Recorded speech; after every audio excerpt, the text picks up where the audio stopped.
నమస్తే, welcome to Suman TV. ఎప్పుడు బిజీగా టెక్నాలజీపై విస్తృత స్థాయిలో ఎనాలిసిస్ చేస్తూ విశ్లేషణలు చేస్తున్న ప్రపంచ కుబేరుడు టెస్లా అధినేత ఎలాన్ మస్క్ గురించి అందరికీ తెలిసిందే. ఫ్యూచర్లో జరగబోయే విషయాలు, టెక్నాలజీ వల్ల వచ్చే పరిణామాలను ముందే పసిగట్టే ఎలాన్ మస్క్ తన సొంత కుమారుని విషయంలో ఫెయిల్ అయ్యారు. అవును, ఇది మనం అనుకునేది కాదు. డైరెక్ట్గా టెక్ దిగ్గజం ఎలాన్ మస్కే ఓ ఇంటర్వ్యూలో ప్రస్తావించారు.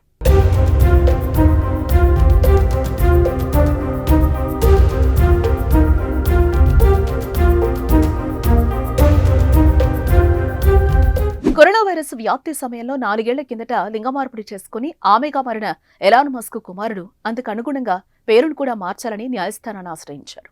తద్వారా తన తండ్రితో ఉన్న బంధాన్ని తెంచుకోనున్నట్లు ఆయన వెల్లడించారు. వివియన్ జెన్నా విల్సన్ పేరుతో పాటు కొత్తగా జనన ధృవీకరణ పత్రాన్ని జారీ చేయాలని కోర్టును ఆయన కోరటం అప్పట్లో సంచలనంగానే మారింది. టెస్లా అధినేత ఎలాన్ మస్క్ ఓ ఇంటర్వ్యూలో లింగమార్పిడి చేయించుకుని ఆమెగా మారిన తన కుమారుడి గురించి ప్రస్తావించారు. ఓక్ మైండ్ వైరస్ వల్లే తన కొడుకు దూరం అయ్యాడని భావోద్వేగానికి గురయ్యారు. పిల్లల లింగమార్పిడి ప్రక్రియను ఆయన తీవ్రంగా తప్పుపట్టారు.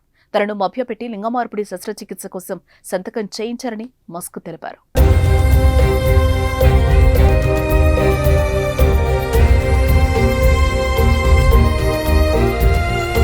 నన్ను మభ్యపెట్టి నా కుమారుడి లింగమార్పిడికి నాతోనే సంతకం చేయించారు. ప్రపంచమంతా కరోనా కారణంగా అల్లకల్లోలంగా మారడంతో నా మనసు అంతా గందరగోళంగా ఉండేది.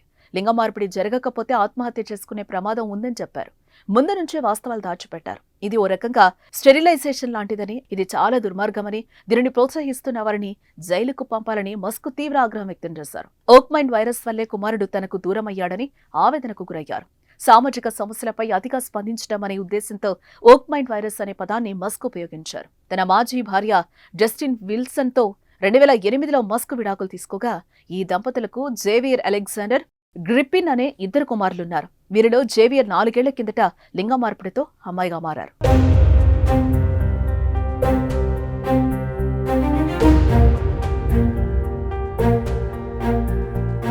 తన తండ్రి ఎలాన్ మస్క్ తో కలిసి జేవియర్ జీవించకపోవడం వల్ల ఆయన ఆకారం లేదా ఇతర ఏ రూపంలోనూ ఎటువంటి సంబంధం లేకుండా ఉండాలని కోరుకుంటున్నట్లు జేవియర్ వెల్లడించారు. ఈ మేరకు తన పేరును సైతం వివియన్ జెన్నా విల్సన్ గా మార్చుకున్నారు.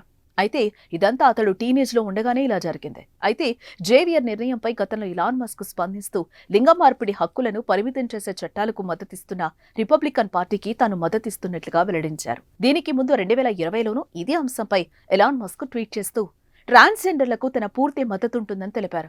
కానీ వారి పేర్లను మార్చుకోవడం మాత్రం ఓ అందమైన పీడకలే అంటూ వ్యాఖ్యానించారు.